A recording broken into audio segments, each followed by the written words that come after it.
The morning I walked into that hospital waiting room, I wasn't supposed to be there at all. I was covering a shift for my colleague Marcus, who had called in sick the night before. I worked as a patient intake coordinator at St. Michael's Hospital in Toronto. Not a glamorous job. Not the kind of thing you tell people at dinner parties. But it paid the rent and kept me close to something that mattered. My father had spent 3 months in a hospital bed 4 years earlier after a workplace accident at the shipping yard in Hamilton. I had sat beside him in a room not unlike this one, watching nurses move through the corridors with that particular efficiency that looks almost like grace. After he recovered, I'd applied for the position without fully understanding why. I think I needed to be useful in a building like that. I needed to feel like I was on the right side of it this time. The Maple Foundation Gala was the biggest fundraising event on the Toronto hospital circuit. Every November it pulled in surgeons, philanthropists, city councilors, and corporate executives to the Fairmont Royal York on Front Street. The foundation raised millions each year for pediatric oncology and trauma care. This particular year, they had asked St. Michael's to co-host, which meant our administrative staff were expected to assist with registration, donor coordination, and general event support throughout the evening. I was 29 years old and had no business being in a tuxedo. But there I was, wearing one I'd borrowed from my roommate, and hoping no one noticed it was slightly too wide in the shoulders. The ballroom at the Fairmont was the kind of room that makes you breathe differently. The ceilings were so high they seemed to disappear into something abstract. Chandeliers cast a light that was neither warm nor cold, but somehow both. And the floor was polished to the point where you could see a faint reflection of yourself if you looked down. About 400 guests had arrived over the first hour, and I had spent most of that time checking names against a registration list and directing people toward the cocktail reception. It was somewhere around 8:30 when she punt. I didn't know who she was immediately. I knew the name, of course. Anyone connected to the foundation knew the name Sutton Hargreave. Her father, Richard Hargreave, was the chairman of the Hargreave Group, a Vancouver-based real estate and development firm that had expanded aggressively into Ontario over the previous decade. He was the evening's largest donor and the reason the gala had sold out in under 2 weeks. But his daughter, I had only seen a name on a printed seating chart. What I noticed first, before I had connected her to any name or any family, was the way the room shifted around her. It was subtle. It wasn't a gasp. It wasn't a scene. It was the kind of thing you'd miss if you weren't paying attention. But I had spent the last hour watching people flow naturally toward each other, colleagues reuniting, donors gravitating toward board members, spouses finding each other across a crowded room. When Fiona Hargreave stepped through the entrance, that flow reversed. People who had been moving in her direction found reasons to turn. A man near the bar suddenly became very interested in his phone. 2 women who had been walking side by side seemed to quietly change trajectory. It was polite enough that no one could have been accused of anything, and it was devastating enough that I noticed. Fiona was 26. She wore a deep green gown with long sleeves, and her dark hair was pinned back on one side. The left side of her neck and jaw carried burn scarring that extended along her collarbone and disappeared beneath the fabric of her dress. The scarring was visible. It wasn't hidden, not entirely, and I sensed from the way she carried herself that hiding it had been a deliberate choice she had made and unmade many times, and that tonight she had chosen not to. She stood near the entrance for a moment, scanning the room with an expression I can only describe as braced, not afraid, not angry. Braced, the way you hold yourself when you already know what's coming and you have decided to absorb it with as much dignity as you can manage. If you believe in the kind of courage that doesn't announce itself, the kind that walks quietly into a room and doesn't ask for anyone's permission, please take a moment to like this video, leave a comment about where you're watching from, and subscribe to the channel so these stories can keep reaching the people who need them. My supervisor that evening was a woman named Patricia from the development office. She had already pulled me aside twice to tell me to stay behind the registration table and look busy, but something in the way Fiona stood there, alone, contained, not making eye contact with anyone, made my chest feel tight in a way I couldn't ignore. I left the table. I crossed the marble floor with my registration clipboard in hand, as if I had a professional reason for walking in her direction. When I reached her, I had no good excuse. I introduced myself anyway. I said I was on the event coordination team, told her we were glad she was there, and asked if she had found her table yet. She looked at me for a moment before she answered. I noticed she was watching me the way people do when they're trying to assess whether kindness is genuine or whether it comes with an agenda. She said she hadn't found her table yet. I told her I could walk her over. We moved through the room together. People parted for us in that reflexive way, and I was careful not to let my expression acknowledge it. I just kept talking, something low-key about the evening's program, about a speech the chief of pediatric surgery was giving at 9. At some point, I told her I was there covering for a colleague and that I had been dreading the tuxedo all week because it belonged to my roommate, who was 4 inches wider in every direction. She laughed at that. A small laugh, the kind that catches you off guard and disappears quickly. But it was real, and I felt the temperature between us change. We reached her table near the front of the room. Her father, Richard Hargreave, was already seated, and when he saw us approach together, I watched his expression very carefully. It wasn't unfriendly. It was careful, the look of a man who had spent years watching his daughter be made to feel invisible in rooms like this one, and who had become very precise about who he allowed near her. He shook my hand, asked my name, asked how I knew Fiona. I said I'd just met her at the door and offered to show her to the table. He looked at me for a moment longer than was strictly necessary, then thanked me and let it go. I went back to the registration table. Patricia gave me a look that suggested I would be hearing about my unauthorized excursion at some point. I'd decided I could live with that. The formal program began at 9. There were speeches, a video presentation about the pediatric oncology ward, a live auction that raised nearly $400,000 in under 20 minutes. I watched from the perimeter, the way you do when you're staff at an event that is not for you, moving where you're needed and trying to be invisible everywhere else. It was during the live music, a jazz quartet from a Berkeley-trained group out of Montreal, that I looked across the room and saw Fiona sitting alone again. Her father had stepped away, presumably to speak with other donors.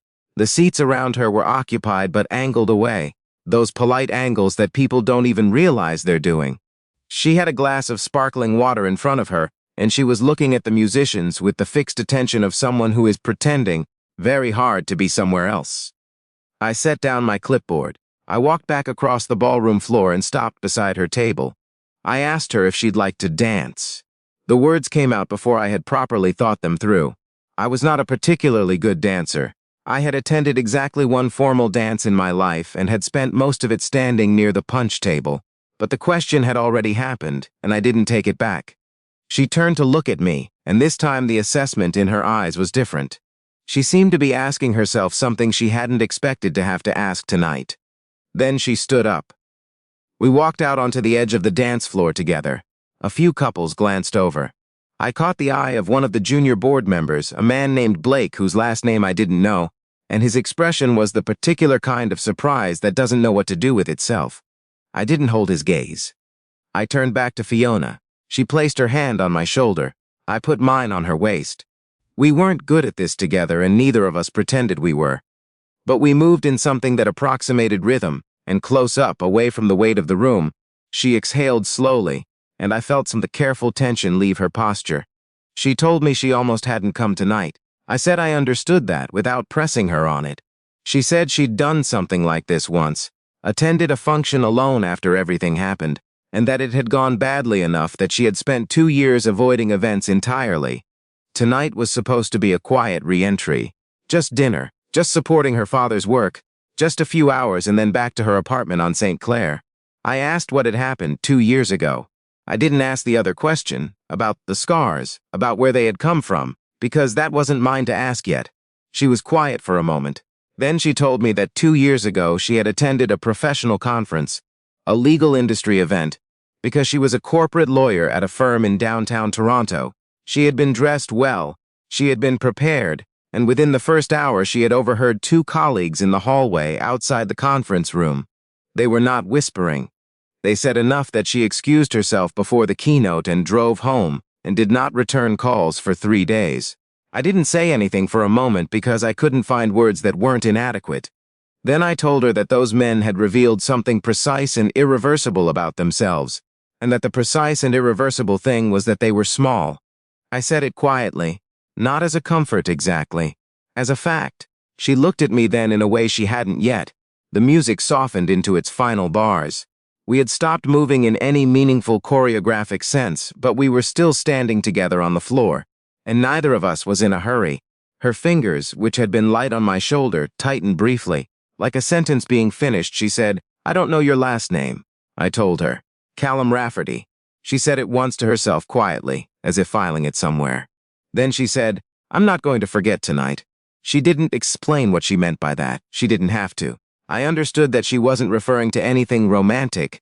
Not yet, not simply.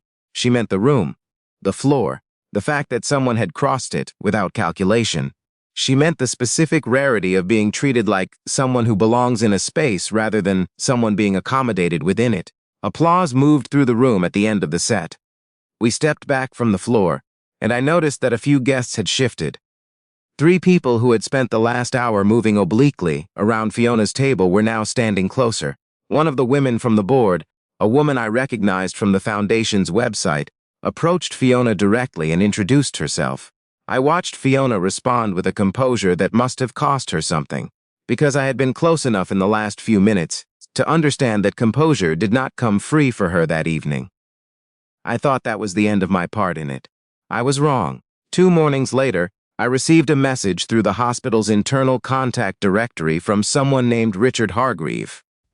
The message asked if I would be willing to meet him for coffee at his office on Bay Street at my earliest convenience. I stared at that message for a long time. Richard Hargreave's office was on the 32nd floor of a glass tower between King and Adelaide, with a view across the lake that on a clear morning could make you forget you were in a city at all. He offered me coffee from a machine that probably cost more than my monthly rent and asked me to sit down across from his desk. He said he wanted to understand what had moved me to approach his daughter the way I had on Friday night. I told him the truth. I said I had watched the room respond to her arrival in a way that told me she was used to being left alone in crowds. I said that seemed like something worth interrupting. He was quiet after that. Not a short quiet, a sustained one, the kind that made me wonder whether I had misjudged the situation entirely. Then he said something I was not ready for. He told me Fiona had gone home after the gala and cooked dinner. Not ordered in, cooked. He said that she had stood in her kitchen and made pasta from scratch for the first time in nearly 18 months, and that when he called to check on her, she had sounded like herself. He said he hadn't heard her sound like herself in a long time. He looked out toward the lake for a moment before he continued. He told me the rest. 3 years ago, Fiona had been driving back to Toronto from a cottage weekend near Algonquin Park when she came upon a car accident on Highway 60. A minivan had gone off the road and caught fire.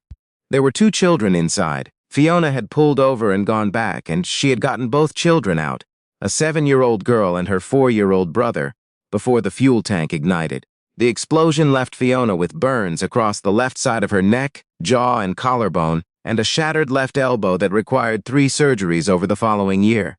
The children had not a mark on them. The story had been covered briefly. A local news item, a mention in the Star, a commendation from the Ontario government that arrived by mail while she was still in the hospital recovering from her 2nd surgery. By the time she was well enough to return to work, the coverage had moved on. The only things that remained were her scars and the colleagues who hadn't figured out what to do with them. I sat across from Richard Hargreave with that story settling into me.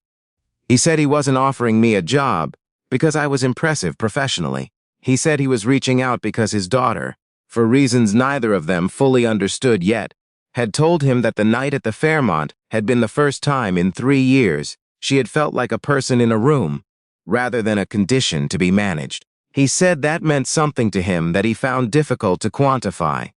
And he said that the Hargreave Group had recently partnered with several hospital foundations across Ontario and British Columbia, and that they were looking to grow their community engagement team. He asked if I would consider a role coordinating patient advocacy partnerships. I said yes. I told him I wanted to think about it properly before I signed anything.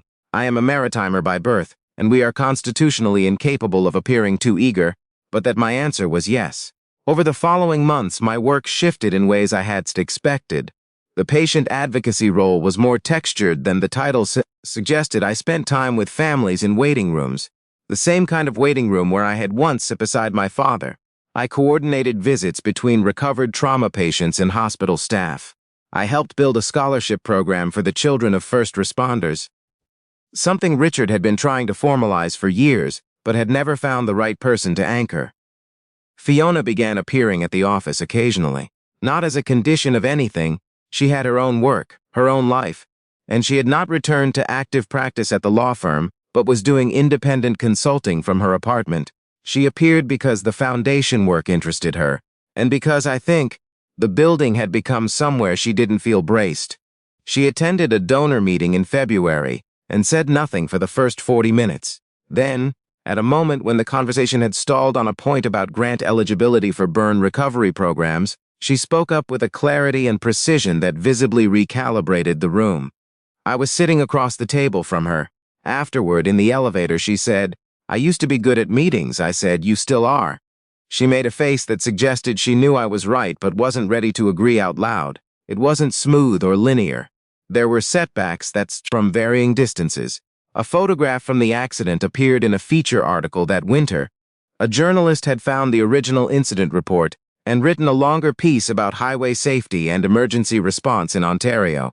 The article was well-intentioned. The photograph was not. It showed Fiona in the immediate aftermath of the explosion, and it circulated for about 2 weeks online before the publication quietly cropped it from the web version. But 2 weeks is long enough. She read the comments. I know because she told me, and because I could see in the days that followed that she had retreated to a version of herself she worked hard not to inhabit. I didn't tell her to look on the bright side. I didn't remind her that the internet moves on. I told her that what those people had written said nothing about her that was true, and everything about them that was permanent. She sat with that for a while. Then she said, "You have a habit of saying the exact thing I need to hear. It's slightly annoying." And I knew she was going to be okay. Spring came late that year in Toronto. May was gray and cold, and the lake was still rough into the third week of the month. But the Foundation's programs had expanded significantly. Burn survivor support groups now ran in partnership with 4 hospitals, and the Scholarship Fund for Firsters families had received applications from families in Sudbury, Windsor, and as far west as Calgary. Fiona attended the scholarship announcement event in June. She was not on the program. She had not been scheduled to speak. But when the room opened for remarks at the end of the event, she raised her hand. She spoke for about 4 minutes. She told the families in the room about Highway 60, about what she had seen through the window of that minivan, about the moment she understood that the decision to stop was not actually a decision. It was just what you did when you were the person standing there. She told them she had spent 3 years believing her scars were the most visible thing about her. She said that the families in that room were helping her understand what visibility actually meant. She did not cry. She did not waver. Her voice was steady in the way that things are steady when they have been tested and held. I stood at the back of the room. I had my hands in my pockets and I was staring at my shoes because I was trying very hard not to let my face do something embarrassing.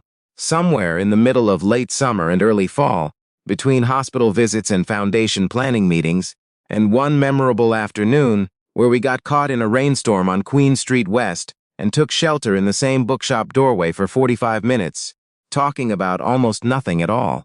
Something between us changed into something neither of us had named, but both of us had begun to count on. In November, the Maple Foundation Gala returned to the Fairmont Royal York. Fiona had agreed to attend again, this time as a speaker, because the board had asked her, and she had said yes before she could talk herself out of it. I was there in my own tuxedo this time, one I had actually purchased, because after a year of this work it seemed like the responsible thing to do. She delivered her remarks during the dinner program. The room was quiet in the good way, the way where you can tell that people are not just waiting for silence but actually listening. She spoke about the pediatric patients she had met over the course of the year, about what she had learned from the children in the burn ward who drew pictures on their bandages and asked her if her scars had stopped hurting. She said yes. She had told them. She had said the scars had stopped hurting a while ago, and that what remained was just the story, and that the story was not something she was interested in hiding anymore. When she walked off the stage, she found me near the edge of the room without having to look for me. She stood beside me for a moment and said, "Same floor." I said, "Different night." She said, "Better shoes." She was right. The heels she was wearing were significantly more practical than the ones she had worn the previous year, and I told her so, and she told me I had terrible taste in compliments, and we went to find seats because dinner was about to be served. Later, when the jazz quartet started and the dancing portion of the evening began, she was the one who turned to me first. There were no angled shoulders this time, no careful trajectories around her. The room was not transformed. Rooms rarely transform completely, and people are people everywhere in the world, but the specific quality of her aloneness was gone. Because she wasn't alone, and because the people who had been watching from the edges of her story for the last year were now part of it. We moved together with slightly more confidence than we had the year before, which is not saying much but is saying something. She leaned close and told me something. She said she had never told anyone outside her family. She said that on the night of the accident, after the children had been pulled clear, and she was lying on the roadside waiting for the ambulance, she had looked up at the sky and thought, with complete sincerity in the shock and the pain, that whatever came next was worth it. She said she had believed that with her whole chest. She said that in the years that followed, she had somehow lost track of that version of herself, the version who knew without ambiguity that she had made the right call. She said that coming back to herself had not been simple or linear or tidy. She said it had been slow and ugly in places and not what she would have designed if she'd had the option. But she said that walking back into rooms, this room, every room, had eventually become less about proving something to the people in them and more about proving something to herself, that she was still the woman on the roadside who had looked up at the sky and felt no regret. I didn't say much in response because I didn't think much needed saying. The music moved quietly around us, and the room was warm, and through the tall windows at the far end of the ballroom, the lights of the city ran down to the harbor in long columns of gold and white. A year and several months earlier, I had walked across a floor like this one without thinking about whether it was the right thing to do, only knowing that it was. I had not known her name or her story, or the specific weight of what she had been carrying into that room. I had only known that someone was standing alone who shouldn't have been. That's all it was at the start. And I have thought about this often, about what such a small thing carries. Fiona once said that what happened in this ballroom was not a romantic gesture. She said it was something more fundamental than that. Something that touched the part of you that needs to feel like you exist in a room, that you take up space that is yours by right and not by permission. She said I had given that back to her, for one evening, and that one evening had been enough to start from. She was right. But I would say this back to her if she were reading this. I had something given back to me too. I had spent 4 years in a hospital building trying to be useful, trying to make some sense of sitting beside my father in a room where I felt helpless. In that ballroom, something clicked into alignment. I understood why I had needed to be in that building. I understood what useful actually looked like. If this story has meant something to you, I'd ask you to take a moment to like the video, share it with someone who needs to hear that ordinary courage is still courage, and subscribe to the channel because there are more stories like this one that deserve to be told. And before we close out, leave a comment with the word "seen" if you believe that the people who feel most invisible in a room are sometimes the ones with the most worth seeing. Because here is what I carry from that night, from all the nights since, from the woman who walked into a room already braced for what it would cost her, and who walked in anyway. Courage is not always a decision made in a burning moment on a highway. Sometimes it is a Tuesday evening in a borrowed tuxedo. Sometimes it is simply the choice to cross the floor when everyone else has found a reason not to. Fiona said she would not forget me. I will not forget her either. Not for what she survived, not for the story that her scars carry, but for the way she walked back into the world one careful step at a time and refused, in the end, to be anything less than fully seen.